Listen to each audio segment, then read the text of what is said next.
par to, kas notiek grāmatvedībā un gultā, parasti skaļi nerunā. Ir tāds teiciens. Klients man saka, nē, tev nav taisnības, paprasīja mākslīgam intelektam, saka, atsūti man to jautājumu, ko tu esi viņam paprasījis. Skaidrs, jautājums ir, lai tu uzdot mākslīgam intelektam jautājumu, tev ir jābūt arī profesionāli. Mēs, ka pirmo izdzirdējām, ka mēs tagad lādēsim caur Latviju LV visu, es saku, jūs normāli visi esat, mēs Latviju LV, mēs EDS-ā nevaram tikt 20. datumos. Latviju LV, jūs, tā nav tiešām digitalizācija, tā ir, īstenībā nepieciešamība. Kā tu vari prasīt kaut kādu digitalizāciju, ja ļoti liels vairums grāmatvežu pat nemāk strādāt ar grāmatvedības sistēmu? Tā lekšana tajā digitalizācijā var beigties īstenībā ar asinsrites apstāšanos. Un es gatavojoties, es nonācu līdz virsrakstam, ka mākslīgais intelekts nav tehnoloģiska problēma, tā ir cilvēka problēma. Labdien, pietur digitalizācija klausītāji, skatītāji un citādāk patērētāji. Kārtējā epizode ir klāt. Kārtējo reizi palūkšu tevi, skatītāji, piesakot, kur tu patērē šo saturu. Ja tu esi piesakojis, paldies. Ja nē, tad piesakojiet, tas mums palīdz aicināt tik interesantus viesus kā līdz šim. Un kā arī šodien. Tāpēc nepaslinkojiet un lūdzu atbalstiet mūs. Un šodien pie manis ciemos ir CBB konsultāciju biroja vadītāja, grāmatvedis ar lielo burtu, kā es jau viņu iecēlu šeit pirms sarunas tronī viedokļu līderis grāmatvedības jautājumos, Lienīta Caune. Labdien! Sveika, Lienīta! Tad šodien turpinot daudzas iepriekšējās epizodes, bet īpaši iepriekšējo, kur Kaspars atzina, ka tā galvenā problēma vai izaicinājums medicīnas digitalizācijā arī nav tehnoloģisks, bet gan tas, ka, radiologiem iespējams, radiologiem ir liels algas un tāpēc neievieš radioloģijas digitalizācija, ja? Un iespējams lielākai daļai ārstu vidējais vecums ir tur virs X, un viņi labāk grib sagaidīt pensiju bez digitalizācijas risinājumiem, nekā mācīties ar viņiem lietot. Respektīvi, publika konservatīva. Un tad mēs tieši runājām, kur tad vēl ir tās konservatīvās publikas, un grāmatveži ir viena konservatīva publika, manuprāt. Es tev nepiekritīšu. Ir varbūt konservatīvi, ir, mazākā daļa, jo tas, ko tu teici par tiem radiologiem un par tām algām, mums kā reiz tā digitalizācija ļauj pelnīt. Un tikko kā grāmatvedi saprot, uz kuru posteni un uz pozīciju tu vari tā kā vairāk nopelnīt, iekonomējot laiku, jo mums jau laiks maksā naudu. Tad, lai kā negribās, bet tomēr tas burkāns pārspēja visu pārējo, un tad tu tur galā saskati jau tur kaut kādu ieguvumu, tad jau kaut kas notiek. Bet problēma jau ir tā, ka neiet runa jau par to, kad mēs esam konservatīvi un tā kā negribam, vai otrs variants, to, ko es tev stāstīju, vai tie, kas atkal grib, tur ir bailes. Tas, ko es aizkadrā tev teicu, tās ir bailes no nezināmā un ļoti daudzu satur tikai tas, kad labāk varbūt es nemēģināšu, jo es nezinu, ar ko tas var beigties. Galā varbūt viss stāst, kad varbūt es vairāk nopelnīšu, bet varbūt, ka būs pilnīgi pretējs efekts. Bet vai tā nav konservatīvisma definīcija? Varbūt, bet es gan neteiktu. Es jau esmu diezgan konservatīvs cilvēks. Man patīk tas, kas ir jau tā kā to, ko es zinu un pazīstu. Un protams, ka tas rada komforta sajūtu. Bet tev jau jāsaprot tas, ja tu lec tajā tā kā atvarā vai āliņģī, ka tu izpeldēs dzīvus. Un lielākoties, man liekas, ir cilvēkiem bailes no tā, ka beigsies tas vispār diezgan letāli. Viņš nevarēs. Īstenībā var tā arī būt. Ja tā godīgi var tā arī būt, ja tev ceļā patrāpās ne tie cilvēki, ja tev patrāpās ne tādi konsultanti vai ne tādi puiši vai meitenes, kas tev var paskaidrot, nu tad var arī beigties īstenībā arī tā. Tā kā, Bet, teiksim, kā tu pazīsti citus grāmatvedības biroju īpašniekus un vadītājus un darboņus, un kā tev liekas, kopumā tā virzība tiešām ir tāda, ka, jā, visi saprot, ka vajag virzīties uz to pusi un vienkārši dara to uzmanīgāk kā citreiz, jo tomēr tie ir finanšu dati un tomēr 1 centa nobīde tur peļņas zaudējuma aprēķinā ir liela problēma.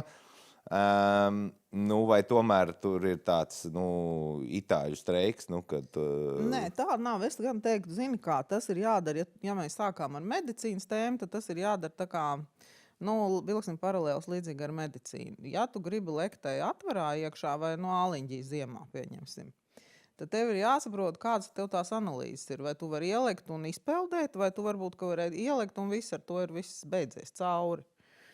Un mūsu profesijā ir tieši tas pats. Ja tu esi gatavs, ja tev ir resursi, ja tev ir konsultanti, ja tu saproti, ar kuriem cilvēkiem tu esi gatavs to darīt, ja tev ir plāns, galvā vismaz, kā tu to darīsi? Tu nevari vienā dienā to visu izdarīt.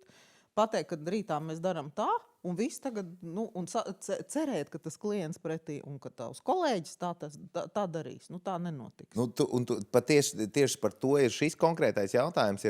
Ja tev ir plāns un cilvēki un viss pārējais, protams, jautājums ir, nezinu, vai lielākā daļa grāmatvedības biroji un grāmatveži, vai viņiem ir plāns? Vai viņi domā par plānu, vai viņiem ir plāns, vai viņi drīzāk vienkārši gaida, kas būs?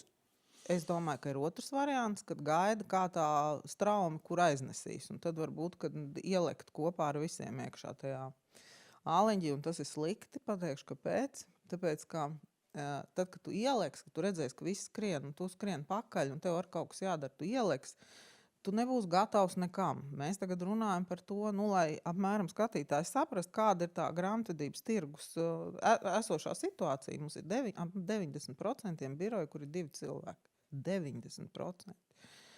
Tad tu iedomājies, viņi bez digitalizācijas, manuprāt, vispār jau, man liekas, vispār nedzīvo savu dzīvi. Viņi droši vien atrodas tikai kaut kādā ellē, jo, ja tu esi divatā un ja tev ir pretī klientu loks kaut kāds, vismaz, kaut kāda 30 vismaz parasti ir.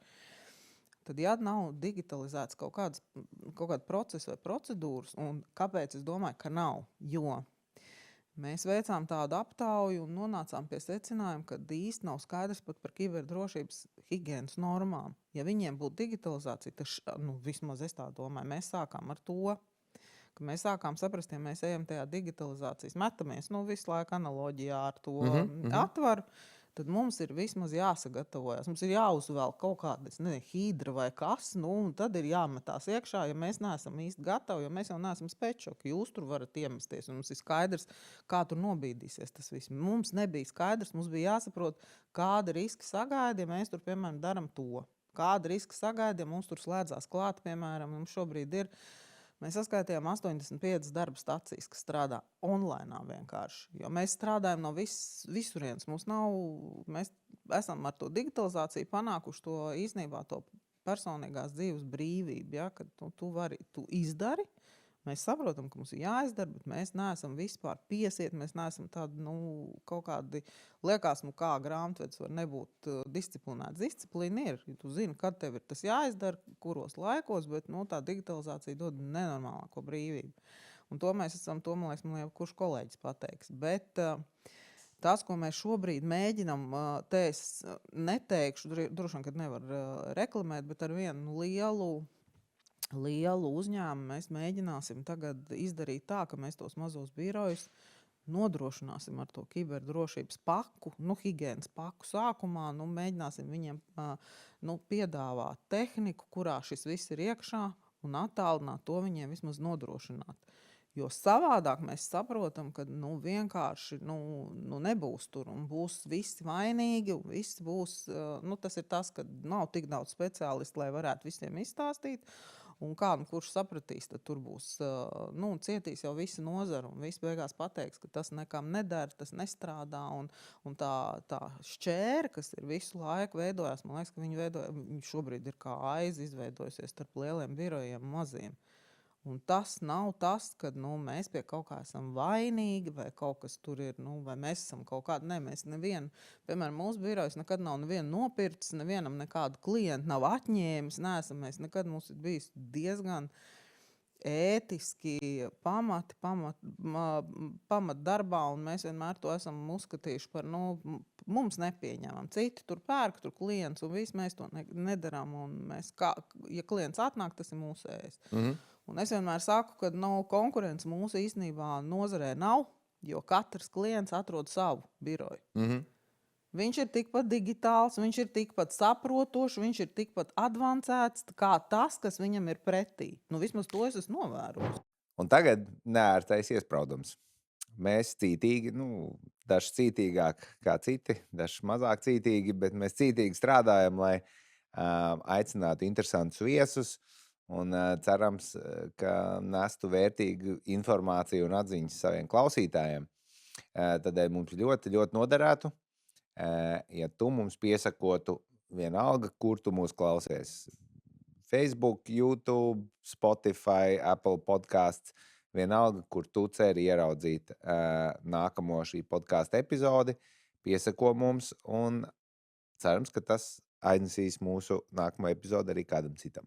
Paldies. Jā, un tas ir mana pieredze. Es kaut kādā brīdī, īstenībā tādā vairāk kā nevis nopietniem biznesa nodomiem, bet vairāk kā eksperiments tas bija. Es arī uztaisīju grāmatvedības biroju. Interesanti. Ar tādu to ideju, ka mēģināt tā kā mēs smējāmies ar Kasparu, ka mums kādreiz bija ātrākais internets Latvijā, tas bija tāpēc, ka mēs sākām bez interneta, ja, un tad uzreiz mēs varējām ievilkt ātrāko. Ja.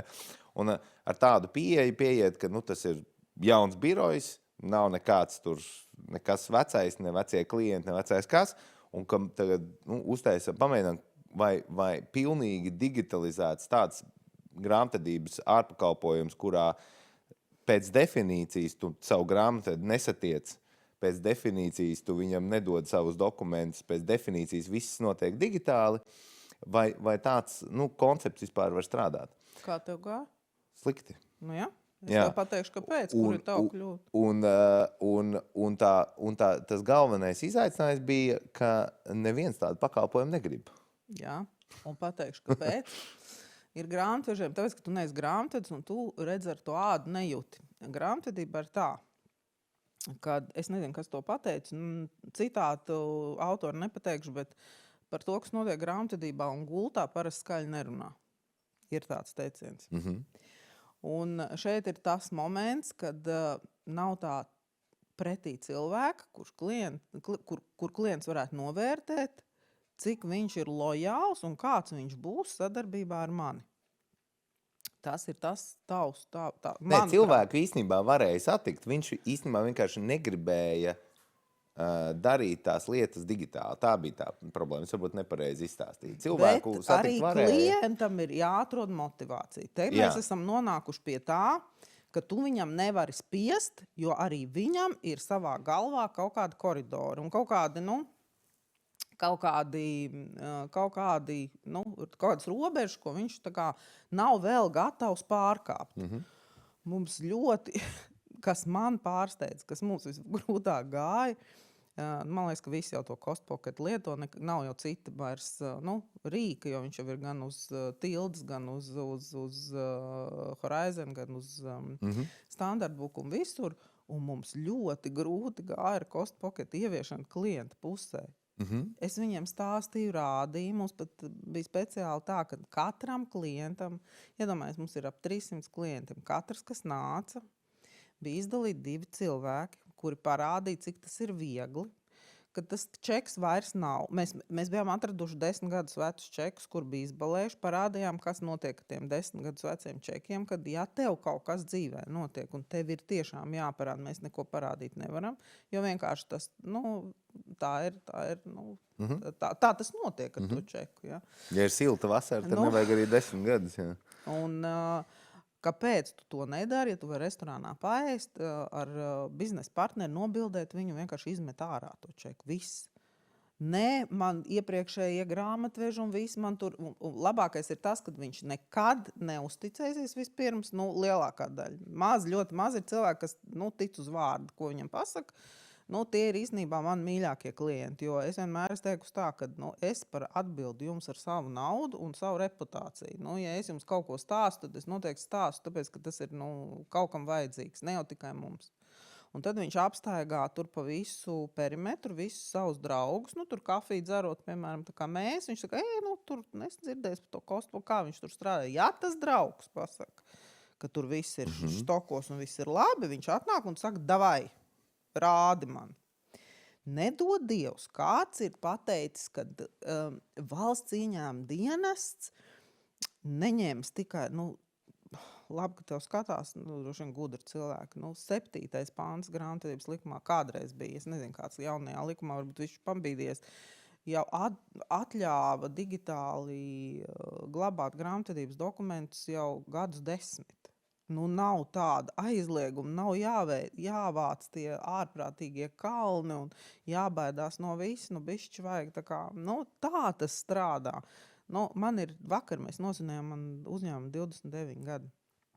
Tāpēc es varu tā kā stāstīt par to, man ir tiesības, vismaz cilvēkiem pastāstīt, kā tas strādā iekšienē. Un tāpēc tev arī neaizgāja, tāpēc, ka tā tas nestrādā. Tu domā un sagaidi pēc sava skatu, pēc savas tās burbuļu, kurā tu dzīvo. Citi cilvēki dzīvo pilnīgi citā realitātē. Tas vairāk, kāpēc es to saucu par eksperimentu, bija, ka, tā kā tu teici, ka katrs klients atrod savu grāmatvedi un savu grāmatvedības biroju. Un es gribēju notestēt, kāds ir īpatsvars, jo nekā savādāk to nevar izdarīt, kāds ir īpatsvars ar uzņēmējiem, kuri varbūt tās strādā ar kaut kādu grāmatvedības birojas grāmatojums plus, kuri viņam liek nest tur rēķinus mapītē reizi mēnesī, bet viņam īstenībā tas derdzās. Ja? Un ka viņš īstenībā gribētu to digitalizāciju, bet viņš to nekur nevar dabūt varbūt. Ja? Un izrādījās, ka tādu, es viņus nemācēju atrast. Tā, Nē, vai viņi nav?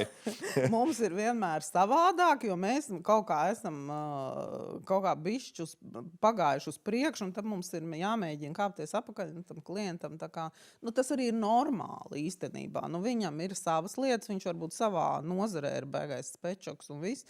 Viņam tur tajā mūsu nozarē arī nav jārāda mums piemērs, mums jārāda viņam piemērs. Jo, visiem jau ir apnicis tā kiberdrošība, kamēr mēs nebijām saskārušies paši. Mums bija pagājuši gadu, mēs uztaisījām lielo upgrade, mēs paņēmām kompāniju, vienu no labākajām, kas ir Latvijā, kiberdrošības spečoki, un iztestējām visu, jo mums tas zoodārs ir tik liels, ka mēs sapratām, ka mums ir jāsāk kaut kas. Likās, viss taču ir super, mums taču ir ārpakalpojums, arī viena no labākajiem IT speciālistiem. Nav tā īstenībā. Kas tur atklājās? Mēs tur, es saku tā kā, tad tu neesi ģenerālo tīrīšanu 3 gadus mājās taisījis. Tur pa kaktiem bija tāda brīnuma, kad mēs īstenībā, un visu var saprast, mēs teviem IT čaļiem arī sakam, kā tā, viņš saka, bet tu saproti, tik daudz darba ir, var aizmirsties. Mēs sakam, var, tāpēc mēs taisījām, un tad tagad mēs visu to grāmatu, mēs saņēmām šitādu grāmatu, un tad mēs pa punktam, pa nedēļai ņēmām viņu visu un ravējām ārā, tīrījām tos stāļus laukā, un tad mēs sākām saprast, ka īstenībā, tas ir tik tāds trausls tas viss, kad ja tu tam vispār nepievērs uzmanību, tad tā lekšana tajā digitalizācijā var beigties īstenībā ar asinsrites apstāšanos. Jā, jo, ja tu neesi tam gatavs, ja mēs būtu, piemēram, kaut kā, tagad, man būtu kaut kas noticis, es saklausījusies tur podkāstus, visur ārzemēs, viss mums tagad vajag, mums bija tā, ka mēs brauc mums ārzemju speciālisti un teica, ka, mums jau viss ir tikai digitāli, papīrā nav. Es nezinu, vai te drīkst tādu vārdu teikt, dirš. Nevajag stāstīt, ka tu atbrauc, piemēram, uz kaut kādu citu valsti. To, kā tev nav. Tā nav. Visā pasaulē vēl joprojām tā kā ir. Ir tas balans, ja, jo tomēr ir cilvēki, kas nāk un kaut kā grib to kontaktu. Kuras valsts, ja nav noslēpums? Tas bija, man liekas, ka tas bija Austrālis, kas mums stāstīja, ka viņiem vairs vispār papīra nav. Mēs parunājām ar saviem, jo mēs jau tomēr diezgan ilgu laiku, 11 gadus, mēs bijām starptautiskā tīkla. Šobrīd tas tieši finansiālu apsvērumu dēļ mēs pārtraucām darbību, jo tāpēc, ka apetīti arī starptautiskiem tīkliem rodas ēdot laikam. Mums viņš iznāca neizdevīgs, ja, bet grozoties 11 gadus tajā starptautiskajā visā tai pasākumā, mēs arī nebijām tajā pēdējā tīkls visu laiku bija kaut kāds 6., 8. visā pasaulē. Pirmais 4 visi zina, bet pēc tam ir pārējie tīkli. Tā nemaz nebija, kā tur tie konsultanti stāst, tāpēc man ir dusmas par to, ka nedrīkst. Tur ir, ja tu klausies, tad tu pārbaudi vismaz. Bet kas ir tas, ko redz no tā pīļdīķa mūsu izkāpjot? Īstenībā, ka mēs esam ļoti krūti. Mēs esam ļoti advancēti digitalizācijas jomā. Neklausieties un nesākat sev tā kā pārmest arī mazie biroji. Es vienmēr saku, nevajag teikt, ka mēs esam, es nezinu, kaut kas tagad, visi ir digitalizējušies, viena Latvija tagad gaida un viss nāk viens pie otra apītēm. Tā nav. Desi indeks to nesaka. Lai aizbrauc uz Spāniju un paskatās, kā Spānijā notiek grāmatvedības pakalpojumi. Kā es negribu nevienu es neiedziļināšos, bet liksies, ka šeit ir vienkārši digitalizācijas monstri Latvijā. Bet tas ir tas vecais stāsts, vai ne? No manas pieredzes tur, teiksim, kā ir Somijā, mēs ļoti esam atpalikuši tur salīdzinot ar Somiju. Varbūt, piemēram, tāpēc, kad, vai to pašu, Skandināvijas valstī. Un man liekas, ka tas ir tieši tas pats, kas ar daudzām citām lietām. Jo tālāk ziemeļos, jo tas ir, jo tuvāk dienvidos, jo vairāk atslāpst. Varbūt, jā. Un tad es domāju, ka mēs esam ļoti labās pozīcijās. Mums vēl vajadzētu, piestrādāt pie tā, ka, jā, tur profesionālajai asociācijai vajadzētu tomēr nodarboties vairāk ar izglītošanu. Jā, tieši biroja izglītošana, jo nevar viens, redz tieši tā iemesla pēc, ja tu esi 2 sēdi, tev ir darbs nodrošināts no 8 līdz 8 gandrīz. Tu nevari vēl paralēli, tāpēc ir domāts tas, vismaz man tā liekas, profesionālās asociācijas, kas varētu iedot visu laiku stāstīt, tas notiek tā, vispār tas Latvijā tas ir izdarījis tā. Nevajag tur visu tagad kopēt un iedomāties, ka tur ārā, kaut kur citur ir tas etalons. Mēs ar te varam daudz ko palielīties, kas ir izdarīts. Jo tajā pašā laikā es vienā pasākumā, es nezinu, kas bija pasākuma, netavizmas, kaut kāda konferencē, kaut kas tāds. Un tur arī viena grāmatvedības biroja vadītāja, viņa stāstīja, cik viņi ir kruta digitalizējušies un kā viņi izmanto Microsoft OneBox, lai klienti savus dokumentus varētu nevis atnest mapītē, bet ielikt viņiem folderītī. Un man likās, un to saturu patērēja 100 grāmatvežu tajā telpā. Tas jau ir tā ir tā higiēna jau. Tas jau vairs nav, es nezinu, kāds sasniegums. Pie kā Microsoft Box. Tur tā lieta, tas nav sasniegums. Tas ir, tā ir higiēna, tā ir ikdienas tā nav pat digitalizācija. Tas ir viens otrs par Microsoft. Es vienmēr runāju un stāstu arī savējiem. Kāpēc mēs tur Dropboxā? Ir Eiropas Savienības regulas, ka tev datu centrs vai datu glabātāji nedrīkst atrasties ārpus Eiropas Savienības. Jūs zināt, kur tam Microsoftam tas konteiners vai kas stāv?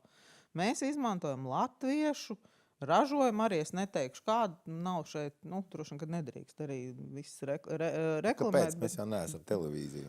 Zinu kā, ir jau visā, ir Nextcloud, ja, ko ir komerccentras datu grupa uztaisījuši paši jauni. Nāca jaunas vēsmas paudzes maiņa bija, nāca bērni vecāku vietā. Mēs pazīstam gan bērnus, gan vecākus. Un jaunie uztaisīja datu centru vienkārši konteinerā. Sākās ar konteineru, es nezinu, cik tālu, bet mēs viņu izmantojam. Mēs zinām, kur tie dati stāv. Mēs viņu izmantojam, visi met viņu mākonī. Mēs zinām, ka mums atbilst likumdošanai. Un tā nav nekāda digitalizācija. Tā ir nepieciešamība. Tas ir tas, par ko mēs runājam aizkadrā, par to brīvību. Kad visi ir brīvi, nepiesaistīti nekādām laikiem. Es nezinu, telpām. Viss, tad, kad tev ir, tad tu samet tur un otrā pusē mēs visi redzam, kas tur īstenībā notiek, kāds tas apjoms un viss var. Es visiem iesaku vienkārši. Tā nav tiešām digitalizācija, tā ir īstenībā nepieciešamība. Tu tur redzi, kad tas nonāk, tā informācija. Tev nav vairs strīda ar klientu, vai tu esi saņēmis vai nesaņēmis. Atslogot ir ēpasti, šis ārprāts ar tiem ēpastiem. Jā, es vairāk par to, ka, ja digitalizējās, tad digitalizējās. Ir taču tam risinājumi un vēl kaut kas, ielikt tagad failus kaut kādā vienalga, kurā, tas nebija uzbrukums Microsoftam, bet jebkurā vienkārši kaut kādā tur vienkārši mapītē, ja? Tas ir tāpatās, kā mēs digitalizētu trolejbusu saraksts, vienkārši viņš nebūtu izdrukāts, bet būtu uz planšetes, ja, pieturā. Tā nav digitalizācija. Jā, bet ir vēl viena ļoti liela problēma, ar ko mēs saskaramies, kad mēs tur taisam, piemēram, padziļinātās pārbaudes vai tad tu saskaries ar citu kolēģu darbu. Kā tu vari prasīt kaut kādu digitalizāciju, ja ļoti liels vairums grāmatvežu pat nemāk strādāt ar grāmatvedības sistēmu? Ko tu tur vēl digitalizēsi? Tā ir tā, manuprāt, un tas absurds arī, kad tā spiešana, kad es tagad esmu uzaicinājis grāmatvedi, tur varbūt kāds no uzņēmuma vadītājiem, ka neiet kaut kādā pavadā. Es esmu redzējis, ka katru grāmatvežu maiņu uzņēmējs pērk citu programmu, un tad tas viss vienkārši ir kaut kādā tādā biesputrā, jo viņa vai viņš nemāk strādāt ar iepriekšējo. Es tagad māku ar to, izrādās ar to arī īsti nemākam, jo tāpēc, ka tur jau ir, es nezinu, jau gaismas gadi jau ir attīstījušies, un mēs strādājuši esam tikai vēl, kad bijis ir, pat ne mākoņu risinājums. Īstenībā tā ir arī bēda. Es nezinu, īsti ir tā, ka kaut kā tās pasaules dalās un viena iet, kas grib tur, kas tā kā jūt, ka tas ir viņa aicinājums. Tā jau, man liekas, visos biznesos ir. Un otra tā kā mēģina kaut ko tur. Kā ir, bet teiksim, kaut kāds valsts izdarīts spiediens tur no sērijas, tur vidu prasības vai tur Latvija LV prasības vai vēl kaut kas, kā tas ietekmē pozitīvi, tas beidzot sakustina tos uzņēmējus, vai viņi vienalga meklē apkārtceļus? Redz, kas ir, mēs dabujām, tur paldies maniem kolēģiem, es tur maz piedalījos, bet tā digitalizācija arī no valsts puses, kur gribēja uzspiest, ļoti labi zinu, ka bija jau plānots 26. gadā biznes to government jau bija, viņi jau strādā ar tiem elektroniskajiem dokumentiem, bet viņi paši nav gatavi tam. Un saprata viņi, ka nav gatavi, un es nezinu, vai viņi būs gatavi arī nākamgad. Kā tur mūsu kolēģiem iet, es nezinu, viņi tur ņemās un strādā, un kāds tur tas risinājums, tu taču arī pats saproti, kāda Latvija LV, caur kādu Latviju. Mēs, ka pirmo izdzirdējām, ka mēs tagad lādēsim caur Latviju LV visu.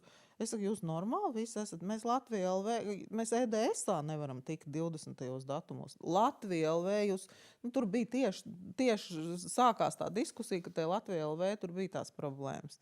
Es teicu, viss jau sen ir izdomāts, kāpēc mēs vienmēr ejam kaut kādu pretestības ceļu. Ņemiet, ir tur tie visi tie pastnieki, kas tur jau nogādā elektroniskos rēķinus tur, kur vajag. Jā, tas maksā labi, bet tad ir kaut kādai kolektīvajam līgumam jābūt. Kā tad tas viss izskatīsies? Tur vajadzēja to enerģiju tērēt. Viss ir sen izgudrots, viss ir sen uztaisīts. Nē, mēs zīmēsim uz Latvijas LV pamatu. Es, protams, neesmu IT speciālists, bet es saprotu, kā lietotājs, kad man ir hanā. Nu, rūpīgi izsakoties, ja? Nu, ka mēs vienkārši, kāpēc jūs gribat vēl sarežģīt visu to dzīvi? Un kas vissāpīgākais ir, ka tāda risinājuma izveide, viņa jau, viņai reāli, tas tā kā, ja man medicīnā tagad pateiktu, kur tagad tev ir šitais digitālais risinājums un man diagnosticētu vēzi un man vēža nav, tad es nevienu digitālo risinājumu visu savu mūžu negribētu redzēt vairāk. Es tev saku, tas ir tas, ko mēs sākumā un tas ir tas, ko mēs, man liekas, ar to panākam, jā, un nav jau tālu jāskatās, atkal paskatāmies uz ziemeļiem, un redzam, kā e-rēķinus var ieviest. Ja? Uztaisa valsts savu centralizēto e-rēķinu operatoru, uztaisa tīklu ar pārējiem, un viss notiekās. Mēs par to arī runājam, kāpēc mēs visu darām no otra gala, kāpēc mēs nevaram vienkārši paņemt jau gatavu risinājumu un ar to strādāt. Ja tur vajadzēja tērēt enerģiju, sarēķināt naudiņas un cik tur ir jātērē, bet labi, tas ir atkal atsevišķs tās. Tā kā es nezinu, vai ar tiem e-rēķiniem būs kaut kas līdzēts, jo ir jau tā šleife, kas velkās pa tiem e-rēķiniem, arī no valsts un pašvaldību iestādēm nav nekādas požām. Viņi tur mokās, viņi tur neiet tur tā kā vajag, nezinu, kāds tas risinājums būs biznesam. Nav man skaidrs, tā kā es nedomāju, ka tas būs kaut kā tur mocīsies, bet kāds tas rezultāts būs, vai nebūs tas, ko tu saki, kad vienkārši atsitīs jebkādu vēlmi tālāk digitalizēt. Šitas būs, šis ir ar likumu noteikti, šis ir tā kā jāpārsāp, bet vairāk. Tā kā nē, es nezinu, kā tur būs vispār ar šo visu. Okay. Bet atgriežoties pie grāmatvedības, tad kaut kā tā apcerīgi apskatoties, nezinu, tur 5-10 gadu atpakaļ, man liekas, ka Covid īstenībā tā bija ļoti pozitīvs impulss jebkāda veida digitalizācijai. Un teiksim, kopš tā laika, man liekas, ka ļoti daudz lietas ir gājušas uz labo pusi, bet tā attīstība tieši tajā finanšu jomā tomēr nav bijusi pārāk strauja. Man liekas, ka nekas tā baigi daudz grāmatvežiem īstenībā nav pēdējo 5 gadu laikā mainījies. Bet jautājums ir, ko tu saskati, kas ir tā tendence, uz ko iet, kas tiešām tur nākamo 2, 3, varbūt 5 gadu laikā, kas ir tas, ko tu sagaidi, kam tu gatavojies strateģiski?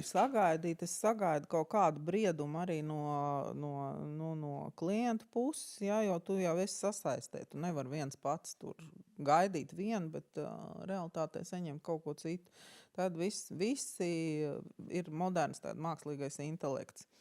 Visi runā, viņiem nebūs vajadzīgs nodokļu konsultants, jo mākslīgais intelekts spēja atbildēt uz jautājumu. Jā, tikai jāuzdod jautājums pareizi ir. Jā, man ir pēdējā laikā 2 gadījumi bijuši, kad klients man saka, nē, tev nav taisnības, paprasīja mākslīgam intelektam, saka, atsūti to jautājumu, ko tu viņam paprasīs. Skaidrs, ka jautājums ir. Lai tu uzdod mākslīgam intelektam jautājumu, tev ir jābūt arī profesionālim. Mums tas rīks šobrīd ir. Bet tas, ko mēs arī aizkadrā runājām, nav nevienam skaidrs, un tas, manuprāt, būtu valstī jārisina šie juridiskās normas, kas tad ir mākslīgais intelekts juridiski Latvijas Republikas teritorijā. Vai tā ir trešā puse, vai tā nav trešā puse. Jo šobrīd tas, ko mēs zinām, kad ir jau pirmās kaut kāda tiesvedība par to, ko es tev stāstīju, vai tā ir taisnība vai nē, nevar pateikt, jā, būtu kaut kādi skatītāji varbūt pameklējiet, kas māka tiesu sistēmā atrast, bet man tie paši kiberdrošības speciālisti teica, ka jā, diemžēl ir tiesvedība par to, ka klients ir atzīts, ka mākslīgais intelekts ir trešā persona un viņam ir nopludināti, tajā gadījumā bija advokāta birojas, bija ielicis mākslīgam intelektam gatavs sagatavots līgums. Ka tur ir doma bija tāda, ka viņi gandrīz ir kā trešā persona, tu viņu apmāci, viņam jau ir informācija iedot, un viņš var, viņu izmantot, nezinu, vai kāds var pēc tiem parametriem atšķetināt, ka tas ir konkrēti tam dots. Nezinu, kāda būs tā judikatūras tālākais ceļš, man nav skaidrs, bet tas būtu jāsakārto. Saprotu, jo mēs tagad, tā kā bērni mums ir iedoti tie 101 rīks, jā, man arī nav slinkums, es tur mēģinu kaut kādā veidā spēlēties, bet tu saproti, kas ir līdz brīdim, ja tu paņem un finanšu datus tagad ieliec kaut kādā analītiskajā tā rīkā vai, mākslīgā intelekta asistentam iedod, lai viņš man tur uztais grafiks un nezinu ko, ar ko tas beigsies. Pagaidām es lieku savējos, tad es vismaz zinu, ka es par to atbildu, ja? Bet vai es drīkstu, tas viss ir vajadzīgs. Kaut kādā veidā jāsakārto, ir tā kā bija ar kriptovalūtu. Visi jau darīja, tur bija pilnā ručkā, piedod par izteicienu, rāv, mēs vienkārši, ar to visu darīt tagad. Klienti visi jau sen biržās, visur, kur nodarbojās ar spekulācijām, viss. Likumdošanas nav, neviens neko nevar pateikt. Tad pēkšņi parādījās tāds, kur tad, kā tad jūs tagad, ko jūs darīsiet ar to, kas sen ir noticis, ja? Jo tas arī bija kaut kāds bubuls, un to nedrīkstēja. Vai tad mēs atļausim, vai mēs neatļausim? Tad tieši tas pats. Tagad ir otra galēba. Visu atļauj, visu dariet, tikai kādas sekas būs, neviens neko nezina. Labi, bet pieņemot, ka likumdošana ir sakārtot, un tik cik es saprotu no tās tehnoloģijas, ir tikai divi scenāriji. Viens scenārijs, ka tur Dario Amadejs parakstās ar asinīm uz Eiropas komisijas dokumenta, ka ja mums samaksās 3 reizes vairāk un tev būs kaut kāds maģisks enterprise konts, ka tad tavi dati tur ir bezmaz ar HIPAA compliance, ja, ka viss ir baigi droši. Tas ir viens scenārijs.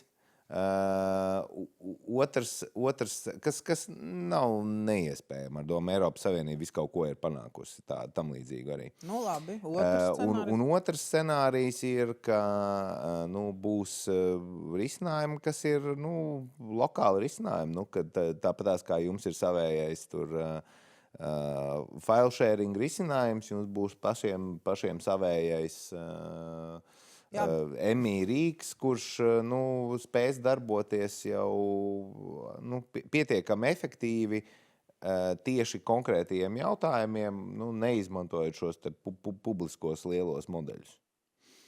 Var būt, bet tu saproti, ja tu specializējies jau tik tālu, un tagad tu saki, ka vajadzīgi lokālai kaut kāda rīka, piemēram, tas pats mākslīgā intelekta asistents, ar ko tu tur strādā, tad viņam arī jābūt kaut kādam tiesiskam rāmim, jo es, piemēram, aizliedzu, mūsēji nedrīkst mest iekšā mākslīgā intelekta rīkos datus no klientu grāmatvedības sistēmu. Nedrīkst. Dariet, kā jūs gribat, mocieties pagaidām, jo neviens nav pateicis, ka to drīkst darīt. Un ja tāds precedents jau ir, tad īstenībā, tu pats arī saproti, cilvēka daba jau ir tāda, ka viņš mēģinās arī uz šādu veidu kaut kādām lietām izspiest no sevis labumu. Kur ir garantija, ka klientam sēžot pie kafijas krūsta, tas otrs teiks, tu zini, es savu grāmatu tomēr iebliestēju tiesā. Viņš taču bija tur nopludinājis tam mākslīgam intelektam, tagad viņš ir apmācīts un tajā mākslīgā intelekta smadzenēs ir tagad mani tie dati. Ja?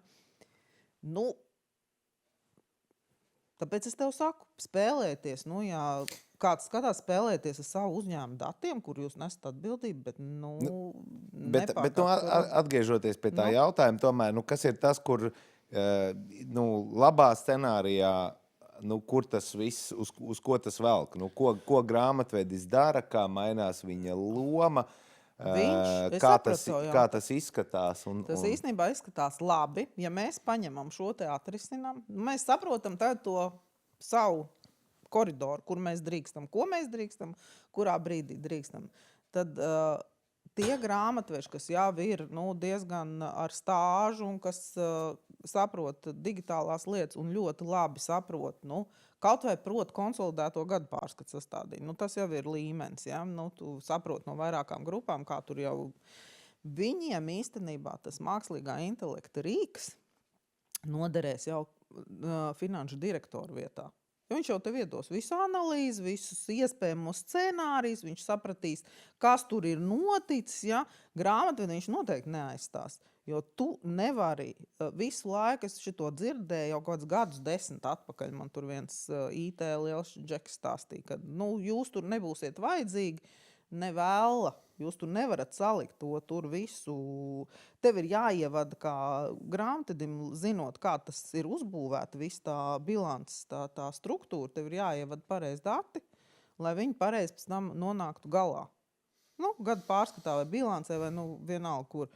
Bet tur, kur sākās analīze, tur, diemžēl, ļoti daudziem, daudz nebūs arī īstenībā, manuprāt, vajadzīgi, jo to viņi dara fantastiski. Es esmu pat pamēģinājis, viņi dara vienkārši fantastiski. Es gan arī, godīgi sakot, domāju par to datu. Man vienkārši stāstīja, mēs varam tur uzņēmumu Norvēģijā vaļā un attiecīgi es izcināju šo jautājumu, vai man jāmeklē ar ārpakalpojums Norvēģijā, jo mans grāmatvedis neko nesaprot no Norvēģijas likumdošanas, vai tomēr ir kaut kāds ceļš tam apkārt. Un tad es parunājos ar kaut kādiem norvēģu draugiem, un jā, man viens stāsta, viņam ir ārpakalpojums, kas tā kā tehniski beigās iesniedz tur PVN deklarāciju un, kas saka, parakstā zem tā. Bet, lai pātrinātu ātrumu darbības un samazinātu arī izmaksas, tas, ko viņš ir izdarījis, viņš ir sev tur konkrētā AI rīkā apmācījis sev aģentu, ielicis tur konta plānu, ielicis sevis izmantotās programmas dokumentāciju, ielicis Norvēģijas likumus, ielicis šito. Un, pa lielam viņam atnāk rēķins, viņš viņu iedod aģentam, un aģents viņam pasaka, tu sagrāmato šito tā, ar tādu PVN kodu, šito tā ar tādu PVN kodu, uz tādu kontu, šitādu kontu, un pēc vairāku mēnešu testēšanas, viņa grāmatvedis nereizi nav iebildes pret PVN deklarāciju, kuru ir izveidojis šis te aģents. Pateikšu, kur ir problēma. Varbūt Norvēģijā tas tā nebūs. Mums tas ir problemātiski dēļ AML. Papīrs pacieš visu, un ja tu to papīru neredzi, cilvēks neredz, respektīvi, vai AML oficieris, kas ir katrā konkrētā situācijā, mašīna nespēs pateikt, vai šis te konkrētais izdevums vai tas papīrs nav aizdomīgs darījums, un vai viņš neklasificējās, piemēram, AML ietvaros, un vai viņš tur nav jāattiecina, tā kā mums Latvijas likumdošanā, reprezentatīvais jādala tur uz, un vai tas ir seminārs, mums ir tik nenormāli smaga likumdošana. Varbūt Norvēģijai vieglāk, tāpēc tu saproti, to, ko tu vari unificēt, tas jau ir mākslīgā intelektā ielādējums vienkārši. To, ko tu nevari unificēt, piemēram, es tev izstāstīšu divas situācijas. Producentu apvienība, kur tājas koncerts. Viņi var norakstīt visu lūpkrās, zeķbiks, apakšbiks, visu. Tu nevari pierādīt, ka tas koncertam konkrētam nav vajadzīgs. Ja? Tas tie, kas paši to organizē. Un tad pārcēl visu to tur, visu tos rēķinus, piemēram, grāmatvedības birojas. Man viņi neviens nedara. Un ja man atnāk pavadzīme, un tur ir ierakstīts vienkārši artikulu numurs, un man mākslīgais intelekts saprot, varbūt aiziet. Tas ir sīkākais, tas ir nodokļu risks, bet kas tur vēl ir par visiem pārējiem riskiem, kad, nolasot dokumentu, tu vien nevari pateikt, vai tā nav krāpnieciska darbība vai nē. Ja tu man prasi, es tev saku, nav tik vienkārši, mums tas nestrādās vēl. Vēl nestrādā. Es sakal, tā tīri konceptuāli no tāda, acīm redzot, ne no praktiskā, bet no konceptuālās puses skatoties ir, ka mākslīgā intelekta spēcīgā puse ir tieši tā, ka tur ir iespējams, tieši tur, kur cilvēkam kapacitāte pietrūks, tieši tur mākslīgo intelektu var pielietot vislabāk. Un attiecīgi, pieņemsim, grāmatvedis ar gadu pieredzi, viņš var aizmirst vai nezināt, ka ir šāds te likuma pants, kurš uz konkrēto NACE kodu šitais te ir aizdomīgi. Mākslīgais intelekts tādu kļūdu nepieļaus. Jo viņš tīri no tā, ka viņš vienkārši visus likumus zina, viņš īstenībā, latviski runājot, flagos riskus daudz labāk nekā Es jebkurš saprotu, cilvēks. kas tagad Latvijā to džīnu apmācīs? Viņš ir jāapmāca kādam. Tiešām jāielādē, jāapmāca. Tas nav grūti. Nu, tas ir jautājums. Un kā reiz tāpēc es domāju, ka tas tajā pašā laikā, tieši tāpat kā radioloģijā, ja, kad mēs runājam par radioloģijas piemēriem ar Kasparu, kad tā vietā, lai tas radiologs skatītos uz 10,000 krūšu mamogrammām, kur tikai 3 no tām 10,000 vajag pievērst uzmanību, tā vietā viņš no šīm 10,000 var skatīties uz 200, kuras ir aizdomīgas, un atrast tās 3, kurās ir tas, kas ir jāatrod. Ja? Un man liekas, ka līdzīgi konceptuāli tieši kā reiz šeit būtu jāskatās, kā reizi uz datu ievadi. Es vēl lietotājs nevaru iedomāties. Tu kā no otras puses vari iedomāties, kā viņu var apmācīt. Ja tu saki, ka tas ir viegli, tad vajadzīgs ir kaut kāds pilotprojekts, kas to uzstājas un pasaka, jo īstenībā jau ļoti daudz unificētās tās procedūras jau notiek. Kā apstrādā mašīnu, vairs jau ar rokām īstenībā. Kaut kādas, ja tu esi vairumtirgotājs, tad neviens jau ar rokām vairs neko nevada. Jo mums teiksim, ir, mēs tādu pilotu uztaisījām, palaidām pagājušajā gadā. Mēs uztaisījām aģentu, kurš ir apmācīts uz pilnīgi visu, kas ir saistībā ar standarta buks, piemēram. Visu funkcionalitāti, visu, ko tas mūsu iekšējā lietošanā, līdz ar to mēs esam apmācījuši uz klientu konkrētiem jautājumiem, risinājumu vispārējo. Un, respektīvi, mēs varam uzdot jautājumu, un viņš ļoti, ļoti precīzi māk atbildēt, aizēj tur, nospied šito, šitās ir tās iespējamās problēmas, ka tev jāuzmanās tā tālāk. Zini, kur ir problēma? Problēma nav mākslīgajā intelektā. Problēma ir tā, ka mani pieredzējušākie cilvēki, viņi taču ir eksperti. Ko tas aģents viņiem var jaunu pateikt? Ja? Tam es nepiekritīšu, ka īstenībā, tāpēc to saku, ja viņš ir apmācīts un ja viņam ir pietiekoša informācija, es pat viņu ļoti daudz izmantoju, piemēram, priekš nodokļu jautājumiem, kur tev ātri ir jāsavāc visi iespējamie varianti, ja viņš viens minūtes laikā vienkārši iedod fantastiski, bet es tev saku, ir jāprot uzdot jautājumus. Jā, bez šaubām. Un te ir tas, ko tu man, ja tu prasi, kas būs pēc 10 gadiem, īstenībā pēc 10 gadiem būs tie, kas būs ļoti augsta līmeņa profesionāļi, tad tie arī paliks tirgu kopā ar mašīnu. Mhm. Jo viņš mācēs to mašīnu, tā kā saka, iejūgt tajos, jo savādāk būs otrādi. Un te ir mans mīļākais jautājums, ko es gandrīz katram prasu, jo līdz tam gandrīz vienmēr nonāk. Ja eksperti, esošo speciālistu loma būs būt ekspertam un apskatīties uz 10 izņēmumiem no 100 rēķiniem, un tad izlemt, vai tad tur tā lūpa krāsa dara vai nedara, kur radīsies to eksperti? No kurienes viņi tieši no gaisa nokritīs? Īstenībā jau katrā, tu par medicīnu, par radiologu, īstenībā jau katra nozara zina.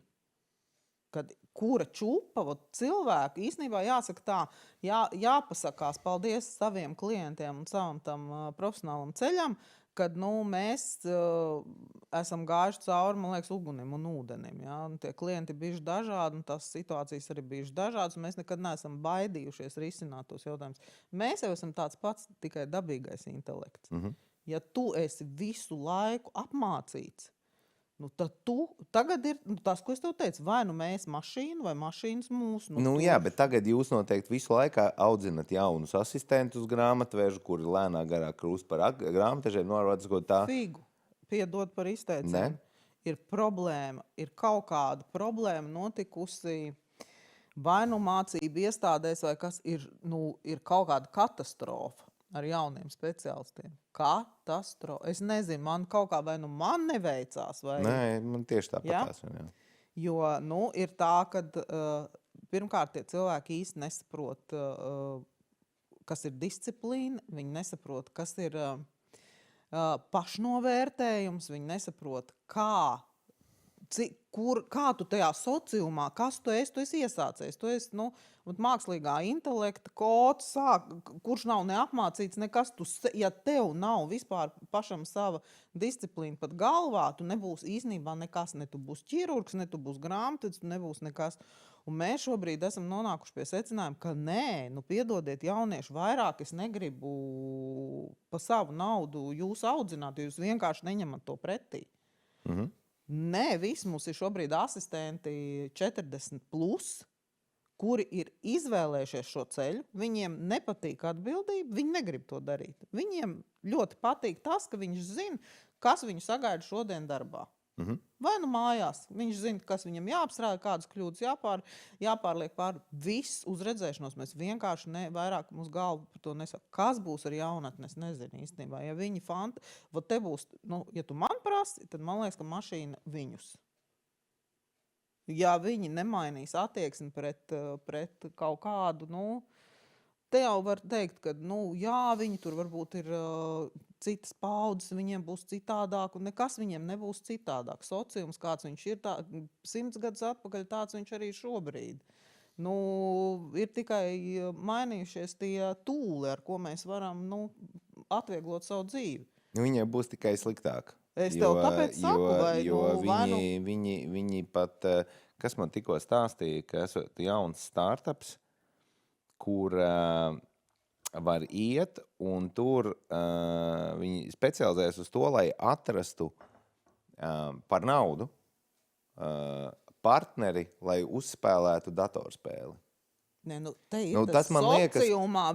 Tas man liekas vispār, tā kā tālāk nav kur, ja, ar domu, es saprotu, ka kādam vajag varbūt meiteni par naudu dabūt, ja, un kādam vajag varbūt OnlyFans aiziet, ja, bet tā kā, ka tu nevari atrast ar ko datorspēli uzspēlēt kopā. Tad tu gribi prasīt, lai viņš atnākot uz darbu var kaut ko tālāk. Es to saku, sociums jau nemainās. Jā. Mēs jau esam tādi paši, tikai augstu līmeņu intelektuāli attīstīti dzīvnieki, kuriem ir kaut kādi nosacījumi, kā mēs viens ar otru komunicējam ikdienā. Un ja tu nevari komunicēt ar sev līdzīgu, tad ko tu vari darīt vispār priekš cita, ja, vēl? Un ko tu vari darīt pret mašīnu, ja, kur ir jau apmācīti, kur eksperti viņi trenējuši, ja, un viņš tagad nostājas pret to mašīnu. Un tas ir laikam tas skumīgākais scenārijs, ko es redzu, ka it sevišķi, ja izglītības sistēma nemainīsies, tad vēl kaut kādu laiku tie vecie buki, tie eksperti, viņi ļoti ilgi varēs īstenībā noturēt fronti, jo viņiem būs palīgā mākslīgais intelekts. Un, es atvainojos, kad viņi nomirs, vai negribēs? Tad būs vienkārši tāds caurums, ka tur būs kaut kāds baigais crashs. Un jautājums vienkārši, vai tajā brīdī, kā Kaspars to pagriez, ja, ka neizaugs speciālists, atnāks Optimus Prime, ja, un taisīs tev smadzeņu operāciju doktora Aksika vietā. Ja, un ka tas sakārtosies tādā veidā, no pakalpojumu pieejamības viedokļa, ja? Bet būtībā būs tas grāmatvedības birojs bez cilvēkiem nosacīti, ja, piemēram šajā kontekstā. Bet kas notiks ar tiem cilvēkiem, kuri, ar tiem jauniešiem, kuri nekļūst ne pa ekspertiem, ne par ko, tas tad būs tāds, man liekas, ka es to labāk negribu piedzīvot. Par to tāpēc es saku, tāpēc arī kaut kādā savā nišā mēs vismaz, jāsāk ar kaut kādu domu būt sociāli atbildīgiem, bet arī tur mēs aplaužamies. Es esmu mēģinājusi, man aicina daudz studentiem pieņemt eksāmenes, bet man vairs neaicina, jo es ļoti daudziem pasaku, ka nē, tu nevari tālāk iet. Atvainojiet, man bija pēdējais, neteikšu, kura mācība iestāde, pēdējais bakalaura eksāmens, bakalaura darba aizstāvēšana. Es saprotu, ka tas cilvēks to bakalaura darbu nav rakstījis. Jo darbs ir ideāls, bet tur neiet tā bilde ar to dziesmu vārdiem kopā. Un es tai meitenei uzdodu jautājumu, viņa beidz finanšu analītiķus. Es domāju, labi, kaut ko, no kā sastāv pašu kapitāls? Vienkārši 3, nosauc 3 pozīcijas. Tur nav nekā, tur ir kaut 4 vispār eksistē. Tu analizēsi, tu beidz finanšu analītiķus. Viss, iestājās klusums, viss. Es saku, 1 nosauciet. 1. Nevajag 3, 1. vispār skaidrs, ka pašu kapitāls jēdziens nav skaidrs. Ar to beidzās. Es pateicu, ka viss, es kā komisijas vadītājs, nevis vadītājs, bet komisijas loceklis, es vienkārši neparakstīšu to. Jūs varat darīt, ko jūs gribat, bet man ar to pēc tam ir jāstrādā. Jūs laižat ārā cilvēks, kur vispār nesaprot, ko viņi te dara un kur viņi atrodas. Tāda ir realitāte. Un tad kaut kādā veidā, es nezinu, kā to visu laust un kā to visu mēģināt. Es negribu iet lielajā tēmā, jo tad mēs aiziesim pilnīgi kaut kādā kosmosā, bet ir kaut kāda, ja cilvēku sabiedrība nesaprot, ka mēs esam kaut kādu sasnieguši nevis augstāko attīstības līmeni, bet pakaļ īstenībā, tad mēs te varam ar tevi runāt, es nezinu, cik podcasts ierakstīt, nekas tur nemainīsies. Labi. Tad, bet atgriežoties pie... kam vai grāmatvedības ārpakalpojumu birojam kā tam, kas, tomēr, jebkuru uzņēmumu paņemot, finanšu dati tomēr ir, visa centrā, jo galu beigās uzdevums... Tā ir asinsaina. Jā, jo uzņēmuma uzdevums ir pelnīt naudu, vai ne? Jā. Primāri. Un vai tu redzi, ka tā ir īstenībā grāmatvedības ārpakalpojumu biroju tāda tā kā, gribēta vai negribēta, bet misija, ka caur to īstenībā tai digitalizācijai būtu jāsākās? Tu jau pateici, tādu apmēram tā kā, tiešām misiju, kas ir jāieraksta kaut kur, bet vai tai misijai noticēs tie cilvēki? Saprot, ir jānotic tam visam. Kad tiešām kaut vai caur savu profesiju dari to vietu labāku, ērtāku, superīgāku, jo savādāk jau nevar. Ja tu to ideju izmanto tikai, ja tu saki, izmanto tikai, kā samaksāt rēķinus, tad īstenībā tas ir tas. Man nav pa ceļam arī ar tādiem cilvēkiem. Es pat negribu strādāt kopā. Bet, redzī, ir jādomā par to, un tāpēc varbūt arī mēs te runājam, kad ir vairāk jādomā par to, ar kādu pievienoto vērtību tas viss tajā sabiedrībā pēc tam rezultējās, ne tikai konkrēti tavā uzņēmumā. Mm-hmm. Un kas ir tas, ko tu, teiksim, no saviem klientiem, mēs atnāktu ar savu uzņēmumu pie tevis, kas ir tās digitalizācijas higienas prasības, kuras tu saki, vai ir šitā, vai nekā? Tas man ir mantras.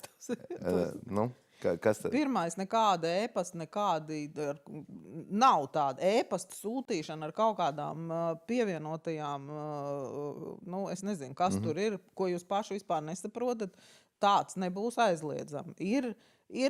Kur ir plauktiņš digitāls, plauktiņā ievietojam mapītais dokuments, maps ir izveidots, lūdzu, tas ir pirmais. Otrais, par ko mēs runājam jau par tiem čekiem nobildētajiem, nekādas miskas nenesat un metat ārā.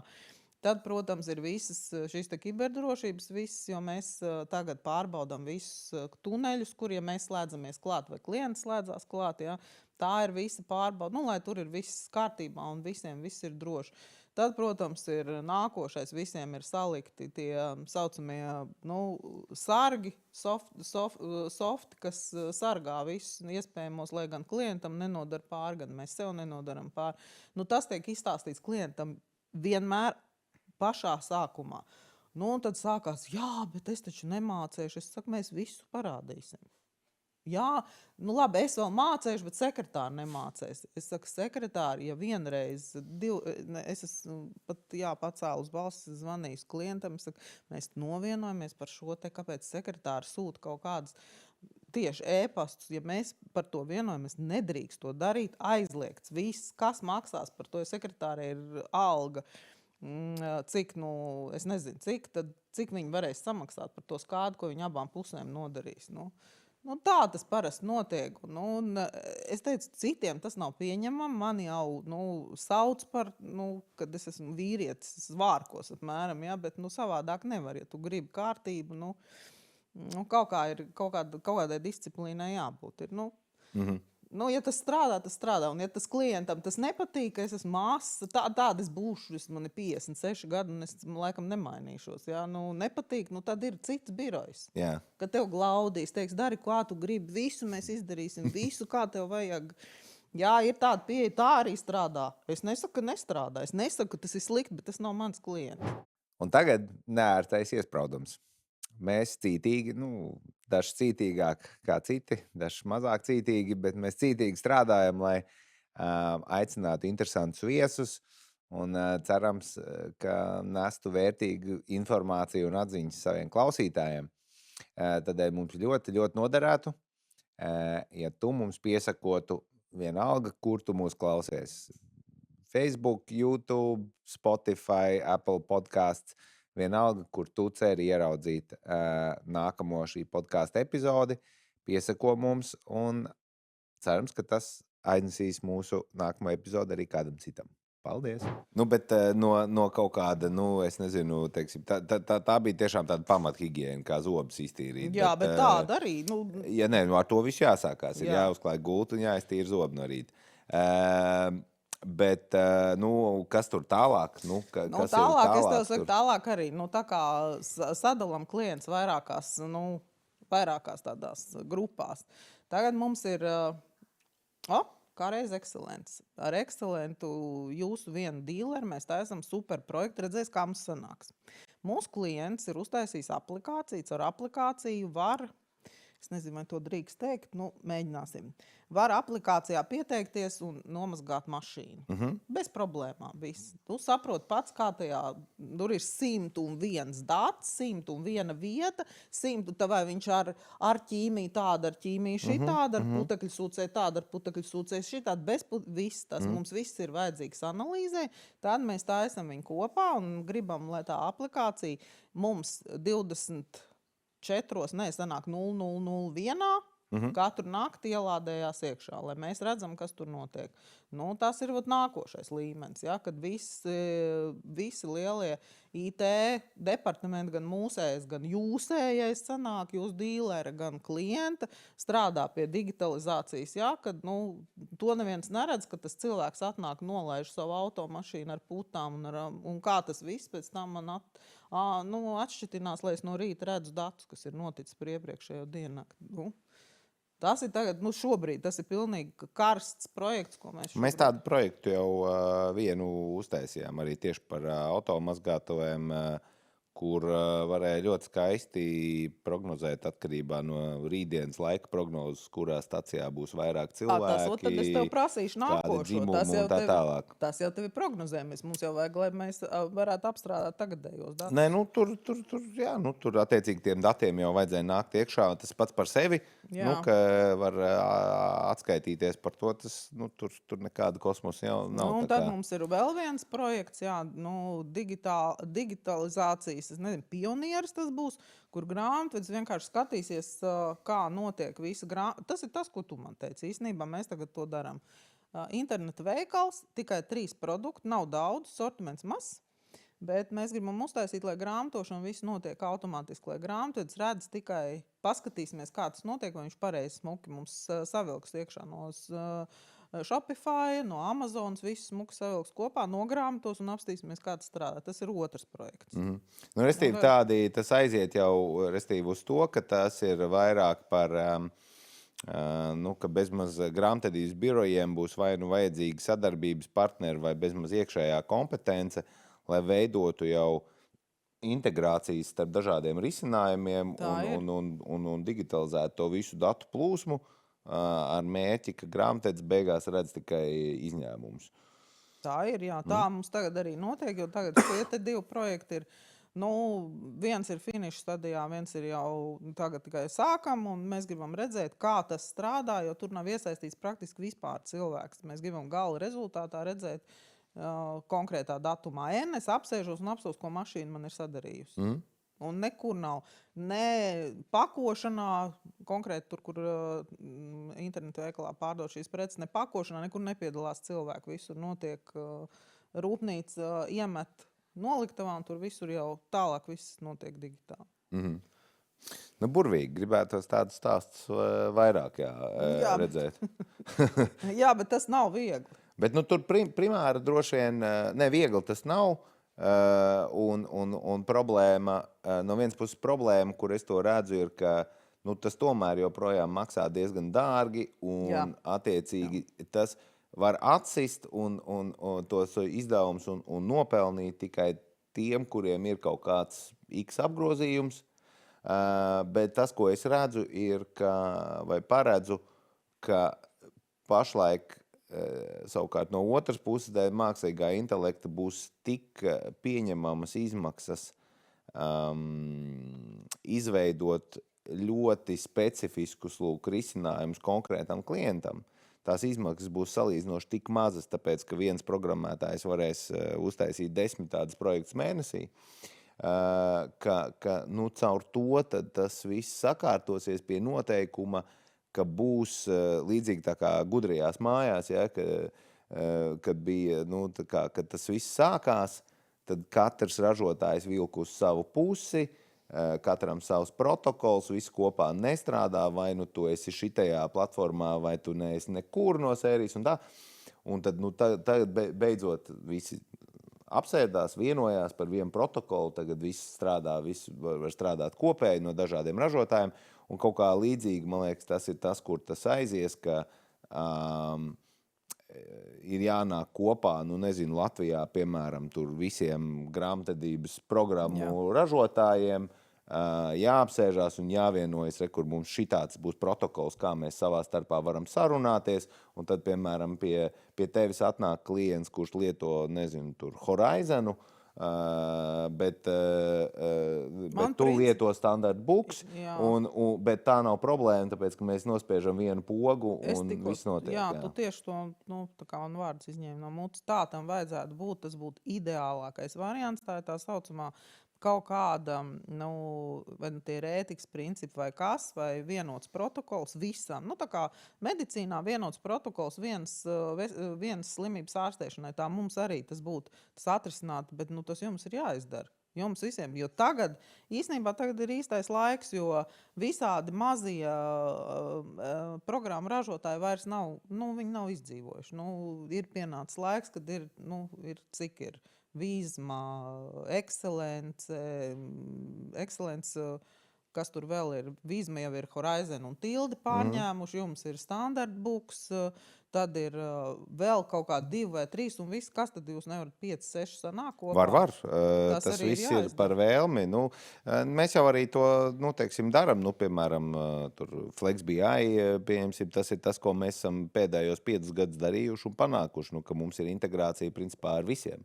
Attiecīgi ir vienalga, ja kādu tu grāmatvedības programmu lietot, tu savus datus analizēt var tā vai tā, bet tur ļoti grūti pārvarēt tur tās neusticības un konkurences un aizdomas vispārējais. Bet tas taču veicina īstenībā konkurenci, ja protams, tu vari... Bet tas ir tāpatās kā ar tiem grāmatvežiem un to mākslīgo intelektu, ja, ka tā nav tehnoloģiska problēma, tā ir cilvēka problēma.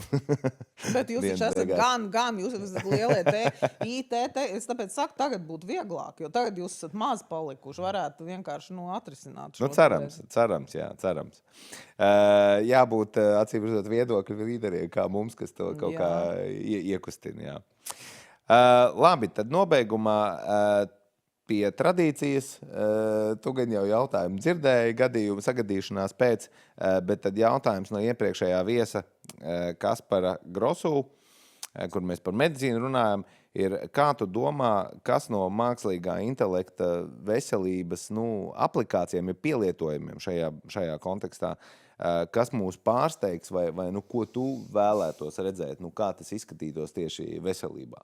Tas jau man liekas, ka ir visur, visas tās 101 veselības nozarē iesaistītās datubāzes salikt vienā aplikācijā, un lai pacients vai cilvēks ar konkrētu vārdu, uzvārdu varētu redzēt visu savu vēsturi. Visas analīzes, viss nozīmējums, viss, un vēl saņemt uz telefonu paziņojumu, ka tev, piemēram, pēc 2 dienām jāapmeklē tas. Ja tev tur nav vietas, tad mākslīgais intelekts atrod pa visu Latviju, piedāvā tev alternatīvu. Tas arī nav nekas sarežģīts. Nē, nav. Es kaut ko tādu gribētu redzēt savā telefonā. lai mana aplikācija, manus visus šos te, visus, kas ir izmētāti, es nezinu, pa iespējām, es nezinu, cik tās datubāzes, ko viņi tur izmanto, jā, būtu viena vieta. Tur arī tas pats stāsts, kas par grāmatvedības Jā. programmu. Tur ir 3 spēlētāji, kas savā starpā nesarunājas. Un mēs esam pa vidu, nu, lūk, Jā. un, tieši tā, un strādāt priekš cilvēku. Es nezinu, priekš kā viņi strādā, nu, bet jāstrādā būt priekš pacientu, lai tam cilvēkam viss būtu vienā gadžetā. Nu, Tas lai man liek domāt, Sintīna nesen par godu aprīlī nopublicēja jokus Excellent LinkedInā, un viens no jokiem bija, ka Ellē ir katli, un tur vārās cilvēki, un jauniesaucamais atnāk un prasa, kāpēc tam vienam katlam nav sargs vēlns pielikts. Un tā atbilde bija, tie latvieši ir tikko kāds kāpj ārā, tā ievāk atpakaļ. Es tāpēc saku, mēs esam to pakaļu, ja, ko mēs piesaucām, to pakaļu esam paši izveidojuši. Kaut kā, es vispār brīnos, ka mēs tik tālu esam tikuši, ja, ar to savu mentalitāti un savu to pasaules uztver, bet, kāds mūs tur augšā droši vien sargā, bet, pašiem ar kaut kas ir jāsāk domāt īstenībā, jo savādāk jau nekas tur nekustēsies priekš. Labi, un kāds būtu, tu nezini, kas ir nākamais dalībnieks, Jā. kāds ir tavs jautājums? Nākošam dalībniekam? Jā. Oi, tu gan man uzdevi jautājumu. Es domāju, ka būs vienkāršāk arī par kaut ko mākslīgo intelektu, bet vispār. Vispār tas ir tas Tu vari jautāt, ko te ir brokastīs. Nē, tādas prastas lietas. Es domāju, ka nav tas jums, tas līmenis ir, tas skatītājs ir daudz augstāku līmeni, es domāju. Tas ir tas, kas mums caurvījās visai sarunai. Ko tu varētu izdarīt savā profesijā tādu paliekošu, kas būtu kā pievienotā vērtība visai sabiedrībai? Tas ir katram, ja mēs katrs no rīta apmēram par to padomāt, es domāju, ka mēs jau būtu kaut kā, ne vairs pakaļā, bet vismaz uz ceļiem. Lieliski, nots uz kā beigt.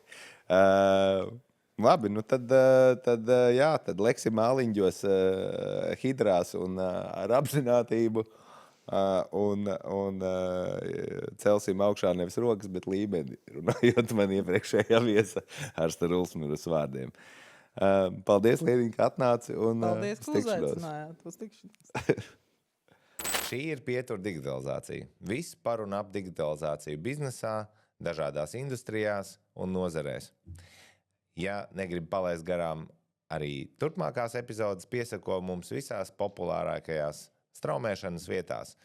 YouTube, Spotify, Apple Podcast un gan jau, ka vēl kaut kur citur. Paldies un tiekamies nākamajā epizodē.